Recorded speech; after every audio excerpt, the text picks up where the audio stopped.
Cimentos odontológicos, parte 1. Nessa primeira aula, nós iremos ver os cimentos de hidróxido de cálcio, cimento de óxido de zinco eugenol e o cimento de fosfato de zinco.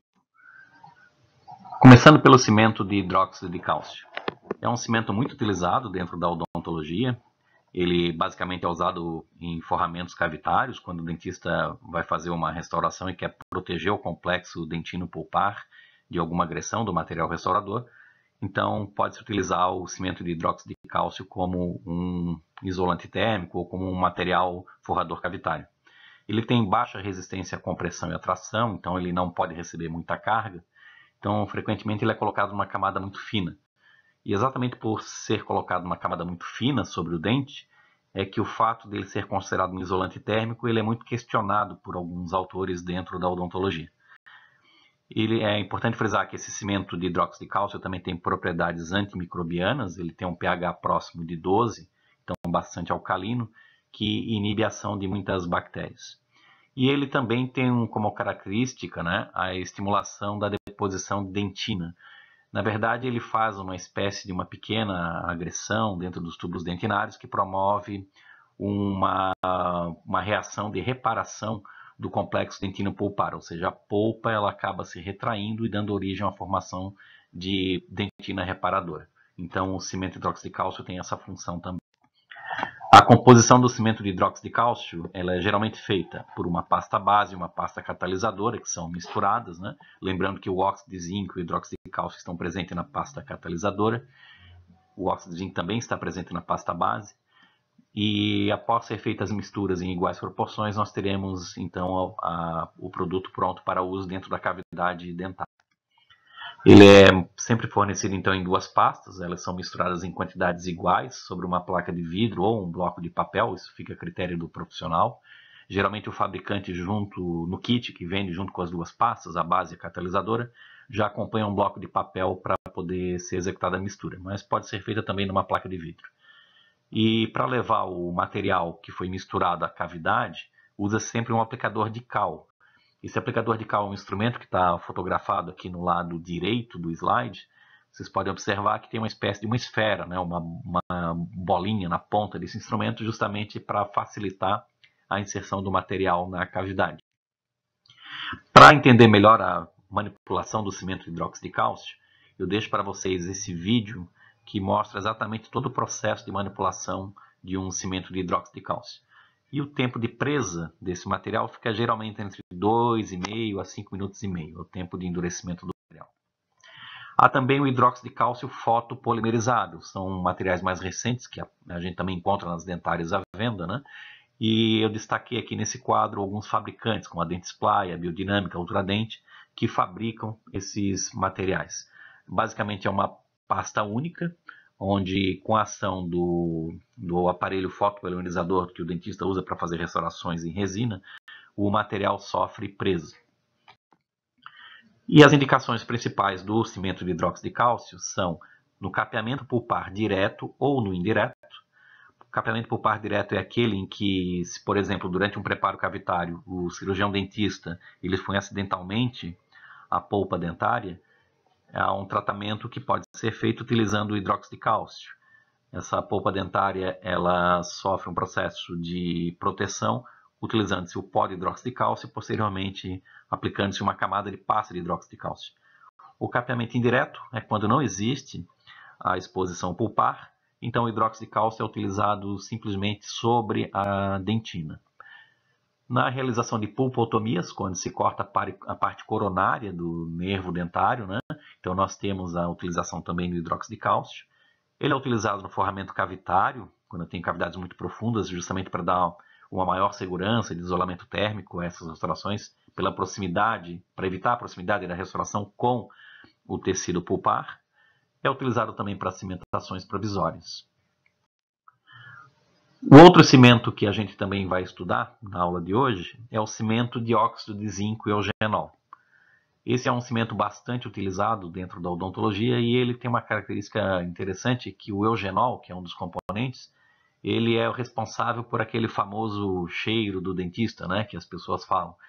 Então, ele é sempre apresentado na forma de um pó e um líquido, líquido, o pó ele é branco, que é composto pelo óxido de zinco, e um líquido amarelado é composto pelo eugenol. Esse eugenol ele é irritante aos tecidos e ele que dá o cheiro característico do dentista, né? Ele tem um odor característico.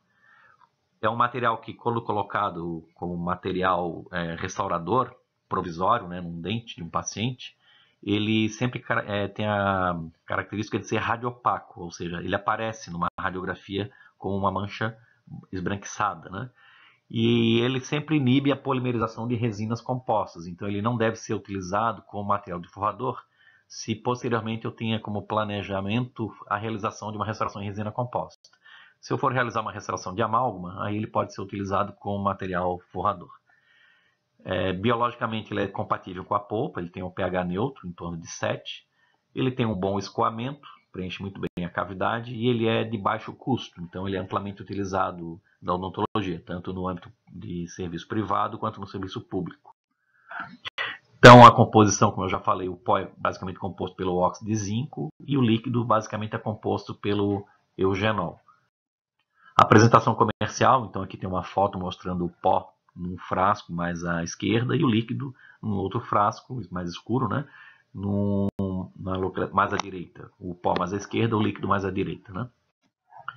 A classificação do cimento de óxido de zinco eugenol, ela pode ser feita o cimento tipo 1, que é usado para cimentação provisória, o tipo 2 para cimentações definitivas, o tipo 3 para material restaurador temporário e também para a utilização de bases abaixo de restaurações de amálgama, por exemplo, e o tipo 4 como forrador cavitário.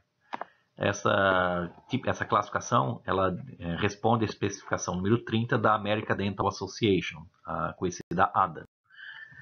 Para manipular o pó e o líquido, a gente sempre utiliza uma placa de vidro, onde nós pegamos uma determinada quantidade de pó. Isso é meio aleatório, não tem uma regra específica para a gente determinar a quantidade de pó que eu tenho que colocar na placa de vidro.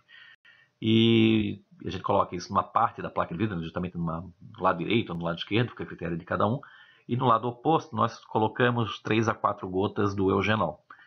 Aí nós vamos acrescentando o pó, nós vamos levando o pó ao líquido com a espátula número 36, uma espátula rígida, e vamos molhando esse pó com o líquido. No início é bastante simples a mistura, o líquido ele absorve bem o pó, depois vai criando uma certa resistência, onde o dentista tem que ter um pouco mais de cuidado, tem que ter um amassamento para molhar muito bem essa massa de óxido de zinco eugenol que é formada. Ela só estará pronta a manipulação depois que nós conseguirmos formar uma espécie de um rolinho mais endurecido que vai facilitar a inserção desse material com uma espátula na cavidade do dente preparado. O vídeo, o link que eu coloco no slide, mostra um vídeo ilustrando a questão da manipulação do cimento de óxido de zinco eugenol. Os tempos de mistura, ou seja, de espatulação, não deve passar de 3 minutos. O tempo de trabalho ele é relativamente fácil, tranquilo de usar, de aproximadamente 30 minutos. E o tempo de presa, ou seja, para o material ter a presa definitiva, o endurecimento completo, é de cerca de 2 horas. Um terceiro material odontológico que a gente tem para estudar é o cimento de fosfato de zinco. Esse é o cimento mais antigo que a gente tem na odontologia, bastante utilizado ainda nos dias de hoje, e ele é muito utilizado porque ele tem apresentado bons resultados ao longo dos anos. Ele tem um custo reduzido, ele não é um material caro, ele tem uma coloração branco opaca e ele tem como defeito um alto grau de solubilidade, ou seja, ele é salivo solúvel. Quando a gente faz a cimentação de uma prótese e usa esse cimento para fixar uma prótese num dente, se ficar uma linha de cimento entre a prótese e o dente, ela vai sofrer um processo de solubilização, ou seja, a saliva ela vai dissolver esse cimento. E ele também apresenta menor resistência de união. Então a gente só deve utilizar esse cimento quando a gente tiver certeza que a prótese que veio do laboratório de protético, ela tem uma boa adaptação no dente preparado.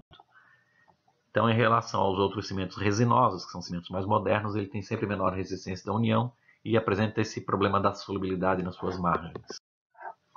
A composição do cimento fosfato de zinco está apresentada nesse slide, onde basicamente no líquido nós temos o ácido fosfórico e o zinco, e no pó nós temos o óxido de magnésio, o dióxido de silício, o trióxido de bismuto e o fluoreto de tanino. Aqui mostra uma apresentação comercial de um determinado fabricante, onde nós temos ao lado esquerdo um pó composto de cimento de zinco e no lado direito o líquido, que vai ser misturado com esse pó para dar origem ao cimento de fosfato de zinco. Vejam que na figura apresenta-se ali no lado esquerdo inferior uma espécie de uma colher que serve exatamente para eu pegar a proporção correta de pó a ser misturada com líquido. Ela tem dois lados. Um lado, uma espécie de uma colher um pouco maior, e do outro lado, uma colher um pouco menor. Isso varia se eu quero utilizar o cimento para forramento cavitário ou para a cimentação de uma prótese. Se eu quero fazer para a cimentação de uma prótese, eu vou usar um pouco menos de pó, então pego parte menor da colher. Eu preciso de um cimento mais fluido. Se eu vou usar para um forramento cavitário, eu preciso de um cimento fosfato de zinco um pouco mais rígido. Então eu pego uma maior quantidade de pó, uso a porção maior dessa colher azul. Ele então é muito indicado para a cimentação de peças protéticas, para a cimentação de bandas ortodônticas. Ele pode ser empregado, mas não tem muito uso hoje em dia, justamente pelo advento dos cimentos resinosos. E ele ainda é bastante utilizado como base ao forramento de restaurações metálicas, principalmente as restaurações de amálgama. Para a manipulação do cimento fosfato de zinco, a gente precisa ter alguns cuidados. O primeiro é que a gente deve usar uma placa de vidro grossa e resfriada. Por que isso? Porque esse cimento ele libera calor, ele produz uma reação exotérmica. Então o ideal é quando a gente faz a manipulação de cimento que ele seja espalhado por toda a superfície da placa de vidro. Se a placa de vidro é grossa e eu espalho a manipulação do cimento por toda a placa de vidro, eu vou expandir a reação exotérmica por toda a placa de vidro e vai facilitar o esfriamento desse cimento. O pó ele é sempre misturado de maneira lenta e gradual, em porções menores no início, depois porções maiores. E é interessante usar um cronômetro para cada uma das partes da mistura quando eu fizer a manipulação do pó. Nesse slide fica mais claro, mostrando o proporcionamento do pó. Vejam que na figura à esquerda tem uma placa de vidro grossa, resfriada, onde foi colocado na parte inferior direita da placa o pó, e ele está sendo dividido em porções. E no lado esquerdo dessa placa de vidro, nós temos o líquido que foi depositado. Veja que o líquido está distante do pó. Essas porções elas respondem a algumas frações do pó que foi misturado, que foi colocado na placa de vidro.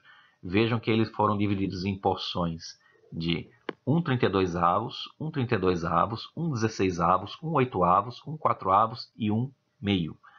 Ou seja, a última parte que eu vou misturar é a parte maior do pó. Eu começo sempre pela parte menor. Então, eu vou pegar aquela parte de 1/32 avos, vou colocar nas 4 gotinhas de líquido, vou começar a mistura por aproximadamente 10 segundos. Pego a segunda porção, também misturo por 10 segundos. A terceira porção pequena também por 10 segundos. Depois pego a porção um pouco maior, a porção que é de 1/8 avos, e deixo por 15 segundos. Depois pego a porção de 1/4, também faço por 15 segundos a mistura. E por último, pego a porção maior, a porção que corresponde à metade do pó que foi colocado na placa de vidro, e faço a manipulação por 30 segundos. O tempo total gasto nessa manipulação é de aproximadamente 1 minuto e meio. Então, em 1 minuto e meio eu teria a mistura pronta para uso. Eu deixei ali um vídeo para vocês assistirem depois e entenderem essa técnica. O tempo de presa do cimento de fosfato de zinco fica entre 2,5 e 8 minutos, isso a 37 graus Celsius. E ele é um produto que tem uma boa estabilidade dimensional, ou seja, do ponto de vista clínico, ele sofre uma contração de 0,04% a 0,06% depois de 7 dias. Então, esse seja talvez uma das razões do seu sucesso, né, de emprego na odontologia, na cimentação de coroas unitárias e até mesmo de próteses parciais fixas. Então, o objetivo da aula era mostrar para vocês a utilização desses 3 cimentos. Espero que vocês tenham compreendido e até a próxima.